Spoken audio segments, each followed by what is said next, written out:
নমস্কাৰ অংকুৰিত অসম চাই থকাৰ বাবে ধন্যবাদ লগতে ভিডিঅ'টি ক্লিক কৰাৰ বাবে ধন্যবাদ জনালো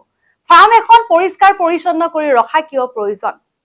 পশু ফাৰ্মৰ সুৰক্ষা নিশ্চিত কৰিবলৈ জৈৱ সুৰক্ষা ব্যৱস্থা গ্ৰহণ কৰা অতি গুৰুত্বপূৰ্ণ যাৰ দ্বাৰা ৰোগৰ সংক্ৰমণ প্ৰতিৰোধ কৰা যায় ইয়াৰ বাবে নতুন পশুক বাহিৰৰ পৰা অনাৰ সময়ত সাৱধানতা অৱলম্বন পৰিষ্কাৰ পৰিচ্ছন্নতা ৰক্ষা বাহক নিয়ন্ত্ৰণ আৰু পশুপালন বিভাগৰ পৰা পৰামৰ্শ লোৱা উচিত লগতে কিছুমান দিশত গুৰুত্ব আৰোপ কৰিব লাগে অত্যন্ত আৱশ্যক হৈ পৰিছে বৰ্তমান তাৰ ভিতৰত অন্যতম দিশসমূহ হৈছে পামৰ প্ৰৱেশ দুৱাৰত ভৰি ধোৱা যতন থাকিব লাগে যত নিৰ্ভৰযোগ্য বীজাণুনাশক যেনে ডেটল ফেনাইল পটাছ আদি মিহলোৱা থাকে পামত প্ৰৱেশ কৰা প্ৰত্যেক ব্যক্তিয়ে যতনটোত ভৰি জোতা তিয়াইহে পামৰ ভিতৰত প্ৰৱেশ কৰিব লাগে সচৰাচৰ মানুহে পামৰ ভিতৰলৈ বীজাণুৰ বাহক হিচাপে কাম কৰে সেয়েহে পামৰ ভিতৰত মানুহৰ অহা যোৱা সীমিত কৰিব লাগে পাম চোৱা চিতা কৰা মানুহ পশুপক্ষীৰ বয়স আৰু ঘৰ অনুযায়ী বেলেগ বেলেগ হ'ব লাগে পাম চহদত বাটৰ কুকুৰ বনৰীয়া পক্ষী গৰু ছাগলী যান বাহন আদি সোমাব দিব